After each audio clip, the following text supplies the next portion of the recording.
পরকালীন জীবনের ব্যবস্থাপনাটা কেমনে হবে শোনো।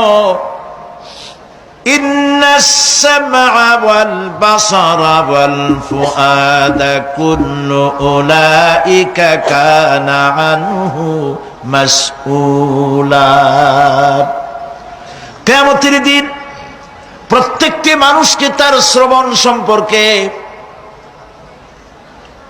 তার দৃষ্টি সম্পর্কে আর অন্তঃকরণের কল্পনা সম্পর্কে প্রত্যেকটি ব্যাপারে আল্লাহ পাক জিজ্ঞাসা করবেন। কান দিয়েছিলাম, কি শুনেছো?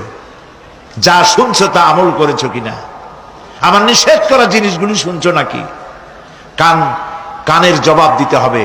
কান আল্লাহ পাক দিয়েছেন, সুবহানাল্লাহ। আল্লাহ পাক দিয়েছেন কান।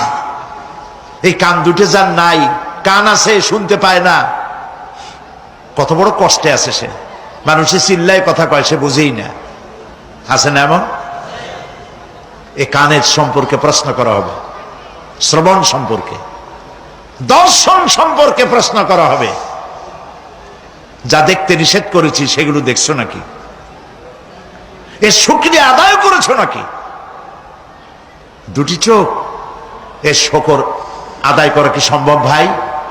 আদায় করা সম্ভব?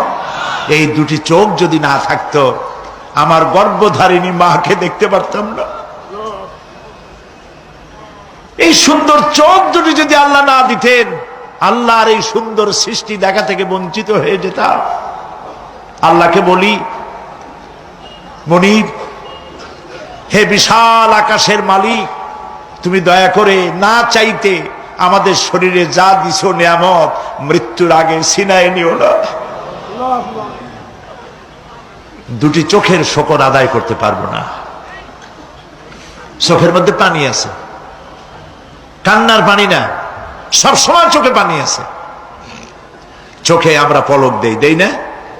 কত কুদরত আল্লাহ পাকে। এই পৃথিবীতে দিনে রাতে অসংখ্য পলুয়েশন, রোগ জীবাণু সমানে উঠতেছে। এখন যদি মাইক্রোস্কোপ যন্ত্র এখানে থাকতো, তাহলে দেখতেন এই পরিবেশটা কত দূষিত, কত পলুয়েশন, কত জাম। এগুলি নাকের মধ্য দিয়ে পেটে যাচ্ছে, চোখের মধ্যে ঢুকতেছে। ক্রমাগত চোখের ভিতরে ধুলাবালি ঢুকবে, আর পরিষ্কারের কোনো ব্যবস্থা যদি না করা হয়, চোখের দৃষ্টি নষ্ট হয়ে যেতে পারে। এই জন্য আল্লাহ রাব্বুল আলামিন চোখের ভিতরে মেডিসিন রূপী এক প্রকারের পানি রেখেছেন, আর অটোমেটিক চোখের পাতা ওঠা নামা করে প্রতি মুহূর্তে চোখকে ক্লিন করে দিতেছে। এই চোখ সম্পর্কে আল্লাহ রাব্বুল আলামিন প্রশ্ন করবেন, অন্তঃকরণ সম্পর্কে প্রশ্ন করবেন। জবাব দেওয়া সেদিন বড়ই কঠিন হয়ে যাবে। এই জন্য আল্লাহ রাব্বুল আলামিন দুনিয়াবাসীকে সতর্ক করে দিচ্ছেন। তিনি আরো বলছেন, ওয়ালাকাদ খালাকনাল ইনসানা ওয়া না'লামু মা তুওয়াসবিসু বিহি নাফসু ওয়া নাহনু আকরাবু ইলাইহি মিন হাবলিল ওয়ারিদ। মানুষ সৃষ্টি করেছি আমি, তার অন্তঃকরণে কি চিন্তা হয়, কি কল্পনা হয় তাও জানি আমি। আর আমি আমার বান্দার যেই সাহারাগের উপরে মাথাটা খাড়া আছে, এই রোগের চাইতেও আমি বান্দার বেশি নিকটে। আল্লাহ পাক গোপন রাখেন নাই, বলে দিচ্ছেন আমি কিন্তু এখানে আছি। সুবহানাল্লাহ। আচ্ছা বলেন তো, আল্লাহ কোথায় আছেন? এটি একটি মুশকিলের প্রশ্ন। সাধারণত লোকেরা বলে আল্লাহ সব জায়গায় আছে। এই কথা, এই জবাব সঠিক নয়। আকীদা সাফ হতে হবে। আল্লাহ সব জায়গায় আছে এই কথা সঠিক নয়। যদি আল্লাহ সব জায়গায় থাকেন, তাহলে দুনিয়ার সব জায়গা ভালো না, কিছু কিছু খারাপ আছে। তাহলে খারাপ জায়গায়ও থাকতে হয়। নাউযুবিল্লাহ বলেন। আল্লাহ কোথায় আছে এই প্রশ্ন আল্লাহরই করি। সওয়ালে মুকদ্দারের জবাব, পৃথিবীর মানুষ আল্লাহকে প্রশ্ন করবে তুমি কোথায় আছো? রব্বুল আলামিন প্রশ্ন করার আগে জবাব দিয়ে দিয়েছেন, আর রহমানু আলাল আরশি ইস্তাওয়া। আল্লাহ পাক আরশে আজিমে আছেন। কোথায় আছেন বলে? এক আঙ্গুল আকাশের দিকে উঁচু করে বলেন, আল্লাহ কোথায় আছেন? আরশে আজিমে আছেন। সুবহানাল্লাহ। তবে আরশে আজিমে আছেন যে অবস্থা এমন নয় যে তিনি সাংঘাতিক রকমের কুয়াশার কারণে বাংলাদেশে কি হইতেছে তা দেখতে পান না। সে আল্লাহ রাব্বুল আলামিন সব কথা পরিষ্কার করে বলেছেন, আমি তোমার ঘাড়ের কাছে।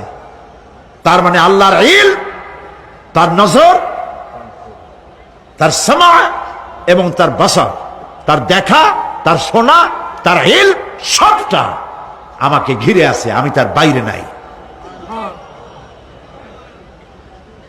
আল্লাহ মানুষকে সতর্ক করতেছেন,